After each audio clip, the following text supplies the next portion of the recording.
여명올의 귀한 빈적 건축이 시작이 이제 되었어요. 그래서 EM 방을 이제 거기를 체육관 쪽에 있는 벽면 쪽을 이제 좀 뜯어내는 어제 작업을 하더라고요. 그래서 순조롭게 진행이 잘 되고 있습니다. 어제 담임 목사님께서 올려주신 기도 제목을 가지고 여러분 계속 기도해 주시고, 또 예배터, 놀이터, 배움터에 또 귀한 가치를 담은 정말 아름답고 멋진 장소가 또 될 수 있도록 여러분 기도해 주시고, 또 이사야의 말씀에 다시 항상 여러분들 새벽에 오시는 분들은 항상 이렇게 보이시죠? 네, 힐끗 눈으로 보지 마시고 한번 읽어보시고 또 말씀이 있으니까 그럼 이 귀한 말씀이 우리들의 삶에 또 큰 능력이 될 줄로 믿습니다. 지난 시간에 사마리아 여인의 이야기를 우리가 나누었습니다. 여러 가지 중요한 메시지들이 있었어요. 여러분 생각나시는 것들이 아마 있으실 텐데, 영원히 목마르지 않는 생수가 되시는 예수님 생각이 나실 거고, 또 예배는 어떻게 드려야 된다? 영과 진리로 예배를 드려야 된다. 그런 예배자를 하나님께서 찾으신다 라고 하는 것. 그리고 예수님의 양식은 하나님의 뜻을 이루는 거다. 하나님의 일을 이루는 건데, 우리에게 그 양식이 어디에 기록이 되어져 있어요? 하나님의 말씀에 기록이 되어져 있다. 그것이 우리의 참된 양식이다 라고 하는 것. 그리고 마지막으로 사마리아 사람들의 입술을 통해서 예수님께서 세상의 구주로 이 땅에 오셨다라고 하는 것을 우리가 지난 시간까지 우리에게 또 메시지로 다가왔습니다. 자, 오늘 본문은 우리가 함께 읽어봤는데요, 새로운 이야기가 등장을 하지요. 그러니까 두 가지 이야기가 기록이 되어져 있는데, 먼저 첫 번째는 선지자가 고향에서는 높임을 받지 못한다라고 하는 것. 그런 이야기가 예수님께서 친히 증언하신다라고 하는 그런 표현까지 써가지고 그렇게 말씀하시는 그런 말씀이 기록이 되어져 있어요. 오늘 이야기의 배경은 예수님께서 이제 사마리아에서의 사역을 마치시고 갈릴리로 이제 들어가시게 됐는데, 갈릴리는 예수님께서 어린 시절을 보냈던 그 고향이었던 나사렛이 있었던 그런 나사렛이 바로 갈릴리 지방에 속해 있었습니다. 그러니까 44절에 그런 자기 이제 갈릴리 지방에 들어가시면서 친히 증언하시기를 선지자가 고향에서는 높임을 받지 못한다, 이렇게 말씀을 하시는 거죠. 지금 예수님을 환영하는 고향 사람들은 어떤 사람들이냐면, 예수님께서 예루살렘에 내려가셔서 하신 일들을 직접 본 사람들이에요. 그러니까 직접 본 사람이니까 당연히 예수님을 환영할 수밖에 없는 거예요. 근데 대부분의 고향 사람들은 예수님을 전혀 이제 무시하거나 높이지 않거나 그런 상황인 거죠. 그러니까 다른 복음서에도 동일하게 이 부분을 기록하고 있어요. 그러니까 공통적으로 다른 복음서에서도 선지자가 자기 고향과 집에서는 존경을 받지 못하고 그 외에서는 이제 존경을 받게 되는 거죠. 참 이상하죠? 여러분 동의하세요? 선지자가 고향에 내려갔는데 왜 존경을 못 받을까? 왜 높임을 못 받을까? 우리 생각에는 위대한 선지자 정도 되면, 그래서 고향에 오면 더 존경받고 높임을 받을 것 같은데, 그죠? 우리 동네에서 이런 위대한 선지자가 났구나 하면서 이렇게 높여주고 막 이렇게 환영해주고 그럴 것 같은데, 지금 그 반대라고 하는 얘기잖아요. 예전에 그 시골 같은데 보면 고향집에 어느 자녀가 서울의 어느 대학에 붙거나 사법고시 합격하면 뭐가 붙죠? 네, 크게 이제 현수막이 붙습니다. 장하다 누구누구 아들 어느 대학 합격, 이렇게 딱 붙습니다. 그리고 어디 자식 아들 이렇게 딱 이름까지 해가지고 굉장히 영광스럽게 이제 그렇게 붙어 있죠. 또 축 합격 사법고시 이렇게 해가지고, 그러니까 고향에서 인물이 났다라고 하는 거죠. 근데 이제 이렇게 비슷한 맥락에서, 근데 왜 선지자는 자기 집과 고향에서 그런 식으로 존경을 받지 못하고 오히려 배척을 당하는 걸까? 그러니까 보통 우리가 생각하는 그런 상식선에서는 그럴 수 있겠지만, 이 당시에 이제 선지자라고 하는 것은 환영을 받지 못하는 사람들이었어요. 왜냐하면 쓴소리를 하는 사람들이었거든요. 네, 선지자가. 그러니까 어디서든 환영을 받지 못했지만 특별히 고향에서는 더더욱 그랬을 겁니다.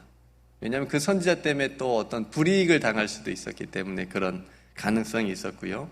그리고 우리가 아는 대로 가장 큰 이유는 선지자가 고향에서 높임을 받지 못하고 배척을 당한 가장 큰 이유는 예수님처럼 선지자의 고향은 그 선지자에 대한 어떤 선입견과 편견이 있을 수 있기 때문에 그렇습니다. 그러니까 인정을 안 하는 거예요.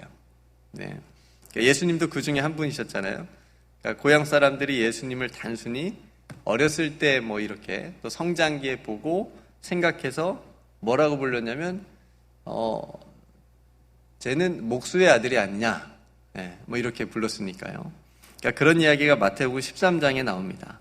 한 번은 예수님이 고향에 가셔서 똑같이 가르치셨어요. 그러니까 사람들이 뭐라고 얘기하냐면 마태복음 13장 55절에 이는 그 목수의 아들이 아니냐, 그 어머니는 마리아, 그 형제들은 야고보, 요셉, 시몬, 유다라 하지 않느냐. 그러니까 무슨 말이에요? 내가 지금 저 예수라고 하는 청년의 가족들을 내가 다 안다. 내가 숟가락까지 다 안다. 이런 지금 표현인 거잖아요. 그 누이들은 다 우리와 함께 있지 아니하냐. 그런즉 이 사람의 이 모든 것이 어디서 났느냐 하고 예수를 배척한지라. 그러니까 뭐 딱히 예수님을 배척할 뭐 이유도 없는 것 같은데 그냥 예수님이 어떤 가정의 어떤 아들이고 뭐 이런 것들, 자신들이 생각한 그런 것들 때문에 예수님을 선지자로도 뭐 보지도 않는 거고 그냥 배척하는 거예요. 그러니까 고향 사람들은 자신들이 생각한 어떤 예수님에 대한 선입견이 있었던 거죠. 네. 충분히 그럴 수 있다고 생각을 합니다. 저도 만약에 고향교회 김제에 가면 아마 저를 아는 동네 어르신들은 저를 목회자로서 보기보다 어릴 적 말썽꾸러기 대나무집 창훈이로 아마 딱 기억을 하실 거예요. 딱 보시고. 네, 그렇게 아마 바로 생각을 하실 겁니다. 아이고, 많이 컸네 하면서 나이가 이제 40이 넘었는데, 아이고, 그냥 그 쪼맹이가, 옷에 오줌 싸는 꼬맹이가 이렇게 많이 컸네 하면서 이제 그렇게 보실 거란 얘기죠. 뭐, 우리들이야 뭐 선지자도 아니니까 뭐 상관없지만, 근데 이런 선입견이라고 하는 것, 이런 생각들이 예수님이 누구신지 알아봐야 되는 사람들에게는 굉장히 큰 걸림돌이 되는 거예요. 네. 그죠? 예수님을 메시아, 즉 그리스도로 믿는 데 있어서 고향 사람들에게 이 생각은 굉장히 큰 걸림돌이라고 하는 거죠. 네. 배척까지 했으니까요. 그러니까 예수님을 목수 요셉의 아들로 알고 있는데 갑자기 나타나서 성전을 막 뒤집어 엎고 하나님의 나라를 선포하고 또 제자들까지 막 따라다녔잖아요. 근데 이런 모습이 아마 달갑지 않았을 수도 있고요. 그래서 심지어 예수님의 가족들 또 친척들은 뭐라고 했냐면 마가복음 3장에 보면 예수님을 미쳤다라고까지 했어요. 네, 어떻게 이럴 수 있을까? 그러니까 가족들도 이렇게 생각했으니까 고향 사람들은 어떻겠어요? 그러니까 성도 여러분, 이 이야기가 우리에게 주는 의미가 뭘까?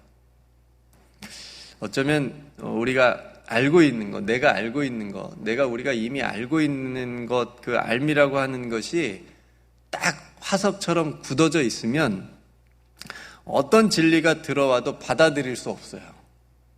네. 그냥 그게 딱 나는 그냥 그것만 믿고 간다 이거예요.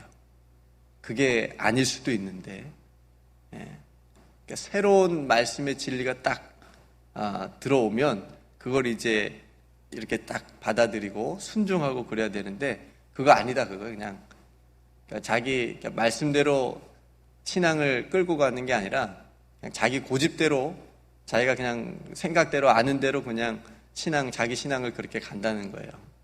네, 그러니까 이런 현상이 일어날 수 있습니다. 부작용이. 그러니까 예수님을 바로 알아보지 못하고 믿지 못하는 고향 사람들처럼 그러니까 진리의 말씀이 우리의 마음에 이렇게 와서 부딪혀도 내가 가지고 있는 어떤 선지식과 선입견으로 인해서 그 말씀이 나를 변화시키지 못하는 말씀이 될 수도 있다라고 하는 거예요. 굉장히 그러니까 안타까운 일인 거죠. 그러니까 내가 말씀을 여러분 취사 선택하는 것이 아니라 말씀이 나를 딱 선택하고 나를 붙잡고 나를 인도해 줄 수 있도록 우리 자신을 열어야 됩니다. 네, 말씀 앞에 열어야 됩니다. 말씀이 나를 붙들어 주옵소서. 말씀으로 하여금 나를 붙들어 주옵소서. 이렇게. 그래서 우리의 눈에서 이러한 비늘을 없애는 것이 참 중요합니다. 네, 그리고 예수님을 바르게 볼 수 있는 눈이 필요합니다. 그러니까 고향 사람들이 예수님을 바르게 볼 수 있는 눈이 열렸었다면 놀라운 역사가 아마 일어났을 거예요. 그죠? 고향에서 예수님이 얼마나 많이 가르쳤겠어요. 근데 예수님이 고향에서 그렇게 하니까, 고향 사람이 그렇게 하니까 더 뭐 가르치지도 않고 뭐 기적도 일어나지 않았고 믿지 않으니까요. 그죠? 아직도 우리 눈에는 벗겨내야 될 이런 세상의 어떤 비늘들과 또 잘못된 신앙의 그런 눈들이 많이 있을 수 있습니다. 그래서 날마다 세수하지 않으면 눈곱이 끼는 것처럼 우리도 깨어있지 않으면 어느새 이 세상의 비늘들이 우리를 세상 사람들과 같은 세속적인 가치관으로 살아가게 만들 수 있다라고 하는 거죠.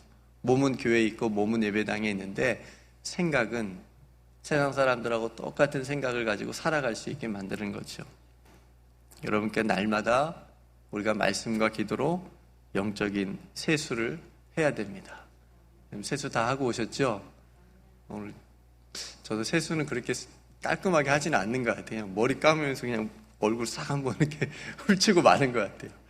이제부터 세수 똑바로 잘 이렇게 해야 되겠습니다. 말씀과 기도로 영적 세수를 우리가 해야 됩니다. 눈이 제대로 뜨여져야 됩니다. 예수님을 그래서 바르게 믿고 볼 수 있어야 되겠습니다. 또 우리 자신과 다른 사람을 어떤 조건이나 기준으로 보지 않는 눈이 필요합니다. 그러니까 예수님을 고향 사람들은 자신들의 생각으로 판단하고 봤기 때문에 그렇게 얘기하잖아요. 그러니까 우리들도 그렇게 보면 안 된다라고 하는 거죠. 많은 사람들이 다른 사람과 자기를 비교해서 내가 좀 그 사람보다 우월하면 교만해요. 근데 나보다 다른 사람이 좀 우월하면 이제 자학에 빠져요. 그죠? 자기 자신이 이제 나는 왜 이렇게 못났지 막 이렇게 학대를 합니다. 성도 여러분, 우리에게는 정말 중요한 우리 자신을 보는 영적인 눈이 또 필요합니다. 땅만 바라보며 사는 우리의 인생을 예수님을 통해서 하늘을 바라보게 하신 그 눈이 필요합니다. 우리는 이 눈으로 세상을 보면서 국률의 기도를 드릴 수 있고 이 눈으로 하나님의 형상으로 지음받은 사람을 차별 없이 볼 수 있어야 됩니다. 우리 자신도 마찬가지입니다. 우리 자신이 얼마나 소중한 존재입니까? 다른 사람과 비교해서 볼 그것이 안 돼요. 그런 가치 밖에 있는 존재가 아니라고요. 하나님의 형상으로 지음받은. 얼마나 멋집니까? 멋져 보입니까, 여러분? 제가? 여러분 자신을 볼 때 어떠세요? 얼마나 멋지세요? 그죠? 뭐 부족한 게 있으세요? 저는 뭐 예전에, 지금도 좀 그렇긴 하지만 눈썹이 좀 부족하지만 개의치 않습니다. 하나님의 형상으로 하나님의 작품이니까 얼마나 멋진데요. 이 눈이 필요하다고요. 그러니까 자기 자신만 그렇게 보면 또 이상해지고 다른 사람도 그런 눈으로 봐야 되는 거예요. 얼마나 귀하고 얼마나 아름답고 얼마나 멋진데요. 이 눈이 감겨지지 않고 사라지지 않고 이 눈으로 사람을 보고 세상을 보고 세상이 아플 때 그래서 기도할 수 있고 하나님의 눈으로 이런 신앙의 눈이 우리에게 굉장히 중요하고 필요하다라고 하는 거죠. 네. 그래서 오늘도 예수 그리스도 안에서 우리의 새로운 눈이 날마다 띄어지기를 주님의 이름으로 축복합니다. 두 번째 이야기는 두 번째 표적이라고 소개되고 있는 왕의 신하의 아들을 고치시는 이야기입니다. 말씀을 준비하면서 참 감동을 제 스스로 좀 많이 받은 그런 본문인데요. 두 번째 표적이라고 소개하고 있는데 그럼 요한복음에서 첫 번째 표적은 뭐죠? 그죠? 갈릴리 가나에서 포도주, 그러니까 물이 포도주가 된 그런 기적이었죠. 오늘 두 번째 표적 이야기는 이제 왕의 신하가 있었는데 이 신하의 아들이 병에 걸려서 거의 죽게 되었어요. 그러니까 굉장히 많이 아픈 상태예요. 여러분 자식이 아픈 것만큼 아마 부모가 마음이 아픈 일은 또 없을 거예요. 그죠? 얼마나 아픈지요. 저희 세 아이 중에 두 아이가 어렸을 때 이마가 이렇게 찢어졌어요. 한 놈은 계단 올라가다가 잘못해가지고 계단 거기 모서리에 이마를 찍혀가지고 쫙 찢어지고, 한 놈은 넘어져서 찢어졌나요? 아무튼 바로 이제 응급실 가서 다 꼬맸는데 얼마나 마음이 아픈지요. 계단을 부시고 싶더라고. 그 정도로. 그죠? 자식이 아픈 것만큼 부모의 마음이 아픈, 그러니까 부모가 대신 아프고 싶을 정도로 자식은 안 아프고. 그러니까 지금 이 사람도, 예수님 앞에 이 사람도 자기 자녀가 그렇게 아픈 거예요. 그러니까 왕의 신하로 소개하는 것으로 봐서는 어느 정도 재력과 권세가 있었을 것이라고 생각이 되어지고, 그래서 자신의 아들의 병을 낫기 위해서 수많은 방법들을 썼을 거예요. 좋은 의사들, 좋은 약들 다 먹여보고 써보고 그랬지만 낫지 않았죠. 효과가 없었겠지요. 그러니까 간절한 마음으로 지금 예수님이 왔다는 소식을 듣고 지금 가버나움에서부터 예수님께 지금 온 거예요. 네, 그 아들이 이제 결론적으로 고침을 받습니다. 그러니까 어떻게 고침을 받는지 과정을 잠깐 살펴보면 49절에 보니까 신하가 이르되 주여 내 아이가 죽기 전에 내려오소서.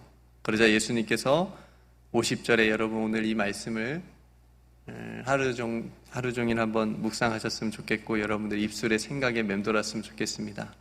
예수께서 이르시되 가라 네 아들이 뭐라고요? 살아있다. 살아있다. 이 사람이 예수님이 하신 이 말씀이 믿어졌을까요? 그러니까 지금 거의 죽을 것 같이 보였던 아들을 두 눈으로 보고 지금 오는 길인데 예수님한테 딱 왔는데 예수님께서 지금 그런 아들이 멀쩡하게 살아있다니. 근데 놀랍게도 이 왕의 신하는 내 아들이 살아있다 하신 예수님의 말씀을 믿었어요. 다시 50절을 보면 예수께서 이르시되 가라 네 아들이 살아있다 하시니 그 사람이 예수님께서 하신 말씀을 믿고 가더니 도대체 이 믿음이 어디서 온 걸까? 도대체 이 사람은 어떻게 예수님 이 말씀을 믿을 수 있었을까? 단순히 아들을 살리고 싶은 마음, 아들이 정말 살아있었으면 좋겠다라고 하는 마음에서 비롯될 수도 있고요. 아니면 예수님에 대한 신뢰에 있을 수도 있고요. 근데 조금 자세히 들여다보면 왕의 신하는 예수님을 만나면서 오직 한 가지만 생각했어요. 자신의 아들의 치유. 그러니까 자신의 위치나 권세는 다 버리고 나온 거고요. 예수님께 나와서 자신의 아들을 좀 고쳐달라고 하는 모습. 그러니까 아마 이 왕의 신하가 자기 자존심과 체면을 버리지 않았다면, 어떤 자기가 가지고 있었던 권세나 이런 것들을 버리지 않았다면 이렇게 하지 못했을 거예요. 예수님 앞에 나오지 못했을 겁니다.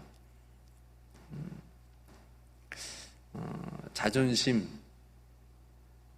처음에 이제 고향 사람들이 버려야 될 것은 선입견, 세상을 바라봤던 눈, 이런 거였지만 여기서 우리가 생각해 볼 것은 자존심. 신앙에 있어서 자존심이라고 하는 게 굉장히 큰 걸림돌이 될 수도 있다라고 하는 겁니다. 네. 이거 버리지 않으면 역사가 일어나지 않을 수도 있습니다. 이거 버리지 않고 자기 체면, 자존심 버리지 않고 예수님 앞에 나오지 않았다면 이 역사가 일어나지 않았을 겁니다. 자존심이 밥 먹여주냐라고 하는 말 많이 들어보셨을 겁니다. 여러분, 우리는 세상의 자존심이 아니라 하나님이 부어주신 하나님의 자녀로서의 자존감을 가지고 살아야 돼요. 네. 우리는 자존심 갖고 사는 존재가 아닙니다. 네. 우리는 자존심으로 우리 자신의 위치를 지키는 것이 아니라 하나님께서 우리에게 부어주신 자존감으로 우리의 정체성, 우리의 위치를 세워가야 돼요. 굉장히 중요합니다. 자존심이 시퍼렇게 살아있으면 누가 조금만 건들면 그냥 확 막 난리 나는 거예요. 그때는 뭐 신앙이고 뭐가 없어요. 그렇지 않아요? 막 그냥 자기 그냥 성질이 그냥 쫙 맨 앞에 가는 거예요. 예수 십자가에 다 못 박았다라고 하는 그것이 살아있었어. 자존심 없는 사람이 어디 있겠습니까? 근데 그거 가장 뒤로 빼야 돼요. 예수님 만나고 예수님 안에서 우리가 변화되고 역사되는 그런 삶을 살아가려면 자존심은 가장 뒤로 빼고 자존감으로, 하나님이 나를 세워주셨다라고 하는 그 자존감으로, 그러니까 세상의 자랑이나 체면이나 자존심을 버리고 예수님께 나온 이 왕의 신하가 예수님의 말씀을 들을 준비가 되어 있었던 거예요. 저는 그렇게 봅니다. 그러니까 어떤 약을 제조해야 하는 그런 처방전이 아니라 그 자리에서 바로 가라 내 아들이 살아있다라고 하는 그 말씀, 이 사람이 정말 가장 듣고 싶었고 가장 듣고 싶었던 그 말, 아들이 살아있다라고 하는 그 말을 듣는 순간 그 말씀을 이 사람이 진심으로 믿었고 그 말씀대로 살아있는 아들을 향해서 갔습니다. 그 향하는 길에 만난 하인들에게서 마치 확인시켜주는 것처럼, 마치 그 믿음을 확인시켜주는 것처럼, 그 믿음을, 그 순종을 확인시켜주는 것처럼 예수님께서 하신 말씀 그대로 하인들의 입술을 통해서도 듣습니다. 아이가 살아있습니다.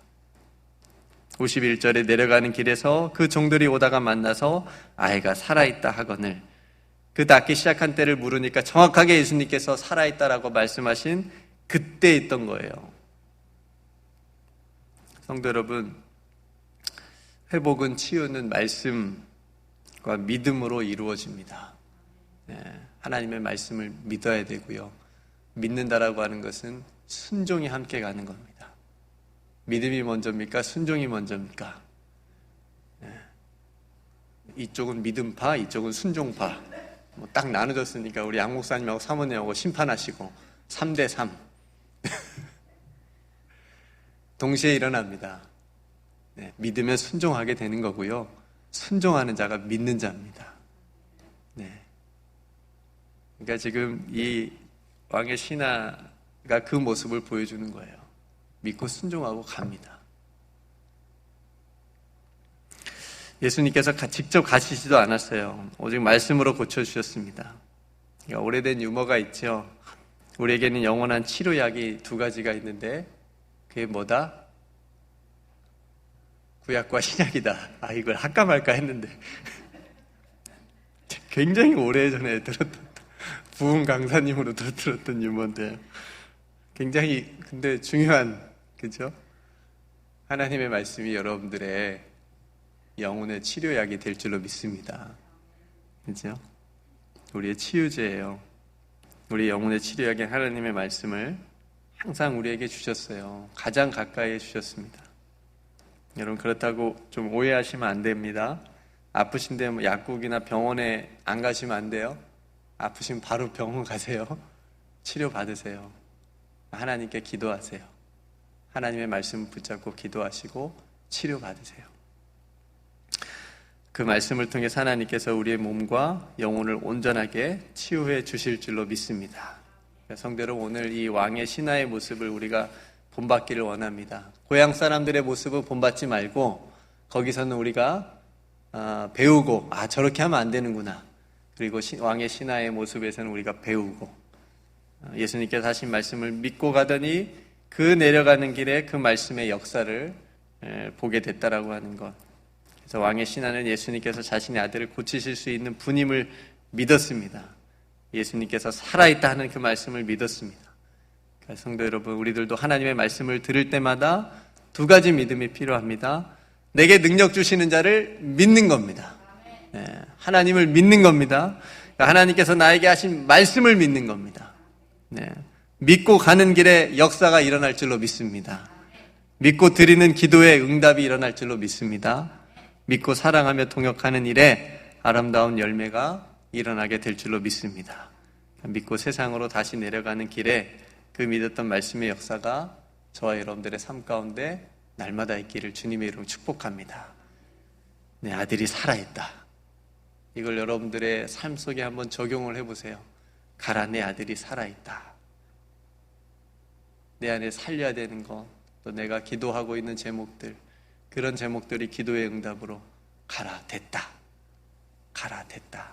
이런 하나님의 음성으로 들려질 수 있기를 원합니다.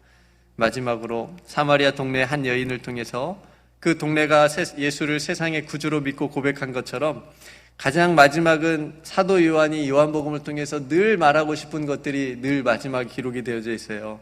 오늘 이 왕의 신하의 가정에도 이런 놀라운 사마리아에 일어났던 구원의 역사가 똑같이 일어나잖아요. 53절의 마지막에 자기와 그 온 집안이 다 믿으니라. 네. 다 예수 믿게 하는 데 목적이에요. 요한복음 마지막 20장 31절에도 똑같은 것처럼, 그렇죠? 예수 믿게 하는 게 목적입니다. 그래서 이 은혜가 우리 모든 성도들의 가정에 있기를 축복합니다. 가정에 한 사람만 안 믿어도 얼마나 마음이 아픈지 몰라요. 그게 가장 큰 기도 제목이에요. 그 영혼을 위해서 얼마나 기도가 나오는지 모릅니다. 우리 온 가족이 다 믿을 때까지. 오늘부터 오늘 예수님으로부터 그 영혼이 살아있다라고 하는 말씀을 들을 때까지 우리는 기도해야 됩니다. 다음에 여러분 기도하고 계실 거예요. 여러분 끝까지 하나님의 말씀을 신뢰하시기를 축복합니다. 믿고 나아가십시오.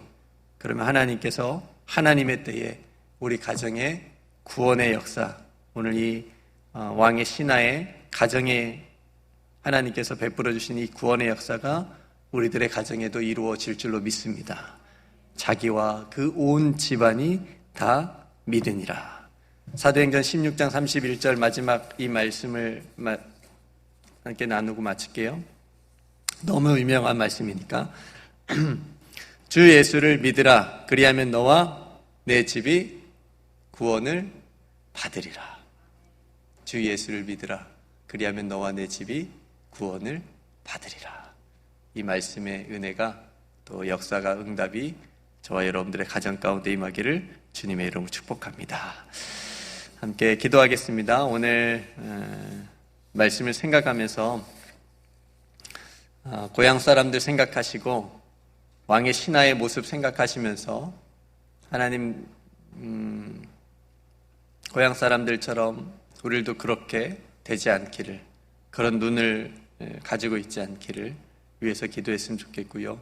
또 왕의 신하의 모습에서는 하나님 믿고 순종하고 믿고 하나님 이 말씀을 믿는 역사가 또 내 삶에 일어나고 또 우리 가정과 우리 가정에 하나님께서 구원의 역사를 또 이루어 달라고, 그래서 온 집안이 하나님을 믿게 되는, 하나님을 예배하는 그런 구원의 가정 되게 해달라고 기도했으면 좋겠고요.